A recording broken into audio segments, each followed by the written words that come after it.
You got a problem. Political problem, no less. Those are my favorite kind of problems. You want to run for president of the United States. And great, congratulations, you are doing a national service. Clap of the hands, and all that good stuff. But immediately you realize in order to get through a Democratic primary, there are certain changes that have taken place in the electorate, meaning the electorate that you're running in has woken up. They realize that the influence of money in politics is pernicious, and that when candidates take money, it has a particular influence associated with it. There's strings attached. It's an investment. It's not a donation. And yet, you need to get through that Democratic primary nonetheless. You, your campaign staff, you're in a smoke-filled room. It's 10 o'clock at night. You're racking your brains. What you know, and that one of the brave and brilliant people on your staff, well paid, pointed out, look, in 2016, when Hillary Clinton was standing beside Bernie Sanders, he looked like a paragon of virtue in comparison to her.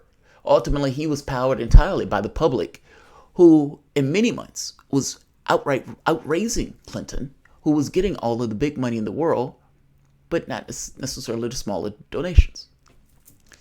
She looked bought, and she looked corrupt. He didn't. That hurt her. We need to prevent that from taking place again. And this electorate is only the more wiser to this. And to be fair to the politicians, what would you do? What are your incentives?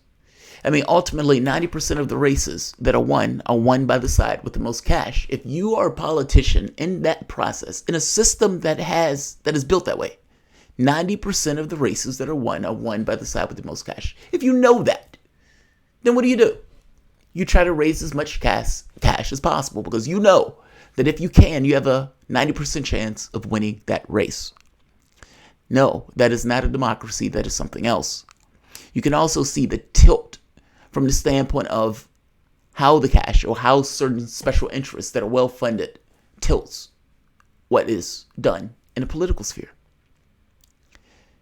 My point is, cash influences behavior in politics. The public has wisened up to that particular point, and yet and still, that cash is necessary to run in the race.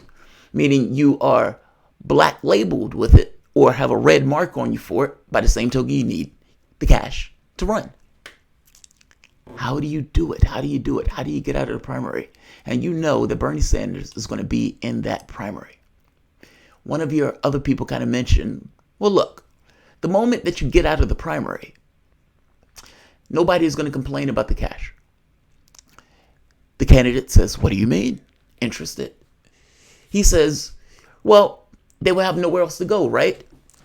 The moment that you get out of the primary, you can throw away the strategy that you were using in the primary. You can take all the cash in the world, because ultimately what the people are comparing you with is against Trump, the candidate taking a ton of cash, despite not taking that cash in the primary for quote unquote ethical reasons, matters less than beating Trump. Otherwise, the slogan comes into fray. You have nowhere else to go. Who do you want? Me or Trump? Yes, I'm taking all the money in the world, but who do you want? Me or Trump? So the candidate interested says, I just need to get through the primary.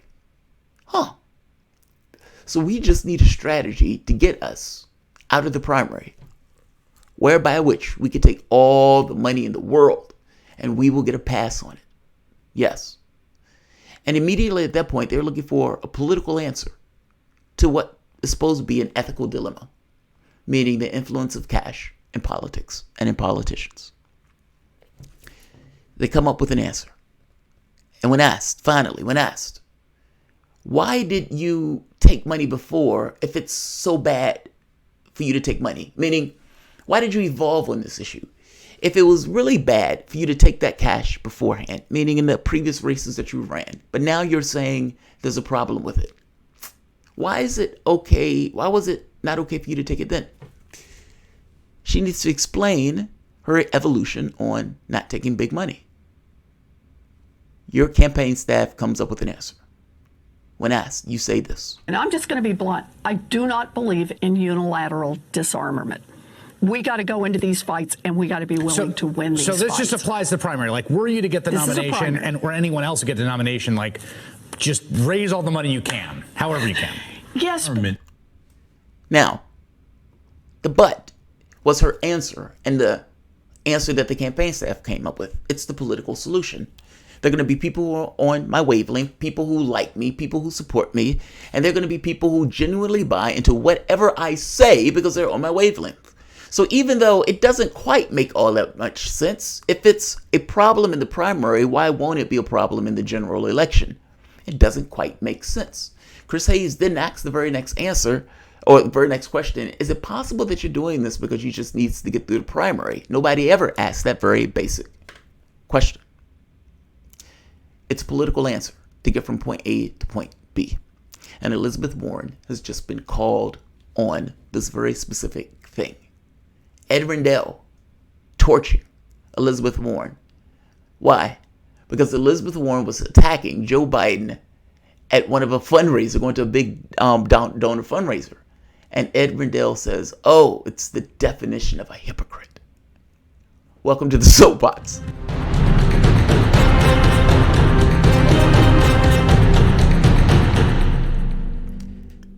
My name is Jamarl Thomas. This is the Progressive Soapbox. That intro was far, far too long. Guys, if you enjoyed this content, please like, share, subscribe. You can always support through PayPal or Patreon. But the intro does get across what I wanted to explain in the sense of a political problem. And think of it from those terms. You have a political problem. You had no issue taking big money prior to this point, and now you're running in a primary that is skeptical of that cash, that is woken up to this point that you have dollars or pitchforks, and up to this point you've only had dollars, and those dollars, those investments, affect politicians' behavior. Do you realize 75% of the time that politicians spend in Washington is spent begging for cash? And think about that for the moment. You can understand why. Again, 90% of those races are won by the side with the most cash. So they orient themselves around a thing that allows them to win. It's the way the system works, and this is the way they've kind of gone with the flow. Warren has no problem floating in this particular system before, and now, the moment that she started to run in the race, she does. For the longest point, Warren had just said, I swore off big money. Done. Swore off of it. And then Chris Hayes asks the question. The question that you just heard. You didn't get to hear him ask the question, but ultimately what he asked her was, so what was the problem? Why are you able to swear off it then? And if it's a problem now, why wasn't it a problem before? That's basically what he asked. If money is a problem now, if it was so unethical now that you swear off of it, then why wasn't it so unethical before? Why didn't it have those entanglements before when you were running in your previous races? Why?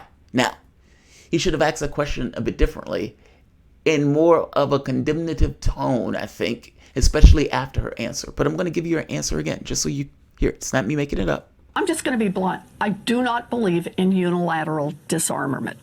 We got to go into these fights, and we got to be willing to win these fights. So this just applies to the primary. Like, were you to get the nomination, or anyone else to get the nomination, like, just raise all the money you can, however you can. Yes. That's a political answer. I hope you realize that. If you were in her shoes and you knew that you needed to raise a ton of cash, you would do the exact same thing, and you would say the exact same thing, especially when you realize the money hurts me more than it helps me. What Elizabeth Warren did, though, and her campaign came up with, we're going to pad our betting. Meaning, when she was running for Senate, she raised all the money in the world, all of the dark money and everything else, even when she knew it was going to be for a foregone conclusion that she was going to win. And she took that money and dumped into her presidential campaign, while simultaneously saying, I've sworn off of big money. She ran up to the line, swore off of big money immediately after crossing the line. Meaning, the campaign where she says she's sworn off big money, not so much. It's fueling and padded her initial campaign run. And this notion that she's going to receive it after. So think of it in two terms. All right, we're going to raise as much as we can going into it. It's going to allow us to build grassroots and get us a running start and screaming about grassroots. And then once we're out of the primaries, if we make it, raise all the money that you can. The political answer in this particular fix. The primary doesn't want Though the primary electorate doesn't want somebody who's bought. We need to get across to them that we're not bought and that we can stand beside Sanders. And both of us say, yeah, both of us are not bought. We're 1-to-1. With the notion that once we get out of the primary, we can take all the money in the world, because those people who are so concerned about me being bought and people being bought in the primary don't care about it when it's a comparison against Trump. It's a political gimmick. It's a scam. Ed Rendell is pointing this out. And God knows, I would hope that somebody on a debate stage tonight turns to Elizabeth Warren on some question about campaign finance, even if it's not a question about campaign finance. It kind of makes the point of saying, look, you're using this as a political gimmick in order to get out of the primary. You're going to take all the money in the world, just like we're trying to take this money in the world. Don't say that money impugns behavior. However it's put, it needs to get that sentiment across. And it needs to do it across an American audience, meaning a major debate audience. Cenk Uygur, the first time she talked to Warren, didn't get that out. It took Chris Hayes to get that out. Uygur eventually talks to Warren and brings this out. And if you know, this is TYT's big issue, money in politics. I'm pretty sure he's going to really wrap her knuckles on this. So does this only apply in the primaries, or will you carry this over to the general election or any other election you'll have going forward? So this is for primaries. Look, I do not believe in unilateral disarmament. We need a lot of power, a lot of dark money, a lot of super PACs, all to the fight. We play by the same rules. And in that one, I say we got to be all in. Right there. I don't believe in unilateral disarmament. That's the campaign phrase. That's the propagandistic phrase in order to get them from point A to point B. And people who like her, people who want to support her, people who want her to stop Sanders are okay with this. They give her a pass. And they never ask the right question on it. Ed Rendell is annoyed with Elizabeth Warren. Ed Rendell is annoyed with Elizabeth Warren because Ed Rendell thinks Elizabeth Warren is a hypocrite. And Ed Rendell would be right. The New York Times comes out with a really good article talking about Elizabeth Warren didn't have an issue with big money right up until the point she started running for an election. Essentially, how Elizabeth Warren raised big money before she denounced big money. Ed Rendell's quote is brutal because it's true. As Miss Warren has risen in the polls on her populist and anti-corruption message, some donors and privately opponents are chafing at her campaign's purity claims of being 100% grassroots funded. Several donors now hosting events for arrivals organized fundraisers for her last year. Can you spell hypocrite? Governor Ed Rendell of Pennsylvania, who contributed $4,000 to Miss Warren in 2018 and is supporting former Vice President Joe Biden. Mr. Rendell said he had recruited donors to attend an intimate fundraising dinner for Mrs. Warren last year at Barclays Prime, a Philadelphia steakhouse where famed cheesesteaks go for $120. The dish includes Wagyu ribeye, foie gras, truffle cheese whiz, and a half bottle of champagne. Oh, how nice.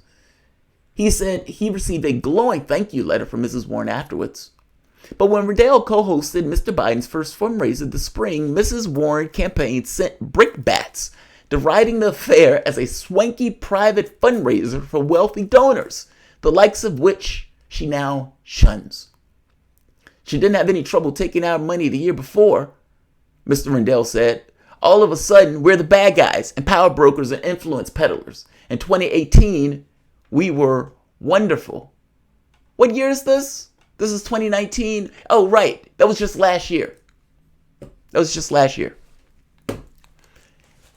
padding her nest, meaning she took that dark money and big money and everything else that she had no issue raising the first time around, just like Ed Rendell said, and dumped it into her presidential campaign.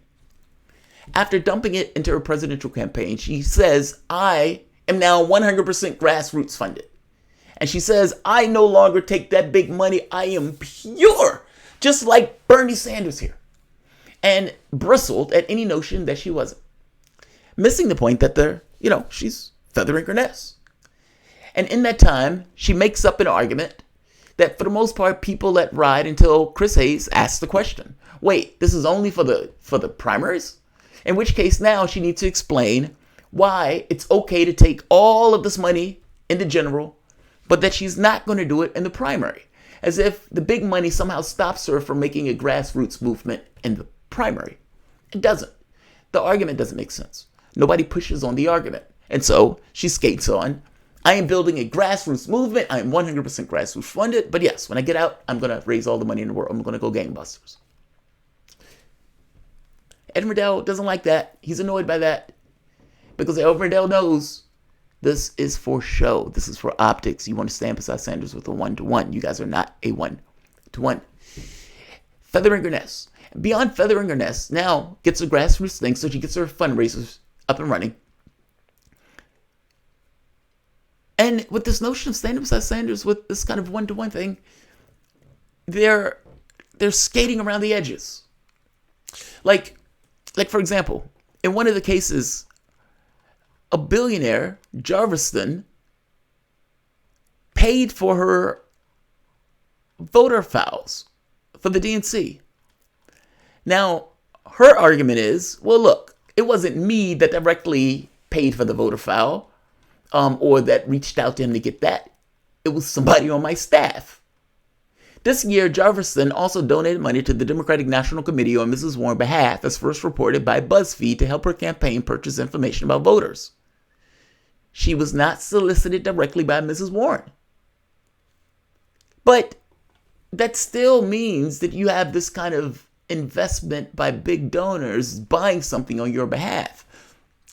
My point is this. The goal of this notion of not taking big money donation wasn't about trying to game the system. It wasn't about trying to go around the edges of the system and trying to find every particular way to game it or find technical solutions to try to get around it.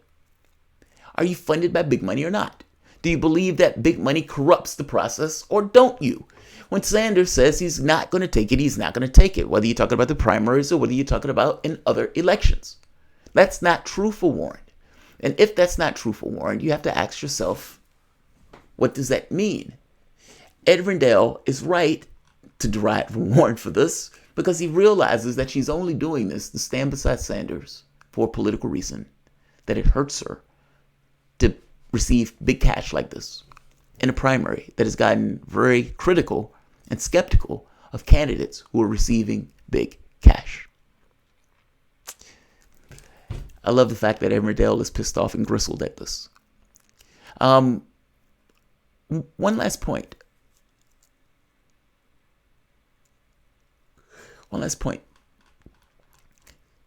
Some of the fundraisers that Warren went to. In Florida, she was hosted for an event by billionaires Henry and Marcia Laffer. In New York, Myers S. Frucker, the vice chairman of NASDAQ, held a reception for her. She was hosted by the Lost creator Damon Lindelof and his wife, Heidi. In South Carolina, the philanthropist Stephen S. Silberstein had Mrs. Warren over to San Francisco area home, and his latest fall of 2018, she was visiting Silicon Valley, where Carl Jarviston, the multi-millionaire dollar Democratic contributor, hosted an event for her. She was pretty busy in 2018. She knew she was going to win that race. She was saving that money up for this. The grassroots thing is in order to fund her campaign while standing beside Sanders' 1-to-1, but her campaign was feathered by what she was doing up into the very entry into the Democratic primary. I said before, Warren can't be trusted. Please, I am making a plea. I don't know who's going to be on the Democratic stage tonight that may bring this up, but it is imperative that you let the American public know that for the most part, this is a scam. It's a gimmick. She wants to get from point A to point B. She doesn't entirely believe in this notion of not taking big money. And regardless of what she says, she will do it again. She did do it before. And right now in the primaries, it's just an evolution for a short window of time to get her from point A to point B. Why do you want that? And do you honestly believe that she will be somehow a different factor than everybody else that's received that big cash? Do you believe that the entanglements somehow disappear because it's Elizabeth Warren? Don't fall for the scam. There may be people who are supporting Warren for all sorts of reasons. And if you support her knowing that she will have the exact same entanglements that Obama had, that Bill Clinton had, that Donald Trump will have going into this next election. People are going to be supporting him. She's the same thing as everybody else. Why do you believe you're going to get a different result? Ed Rendell is not taking any crap off of Warren.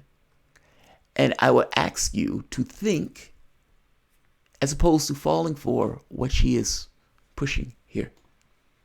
I will not unilaterally disengage. Just going to be blunt. I do not believe in unilateral disarmament.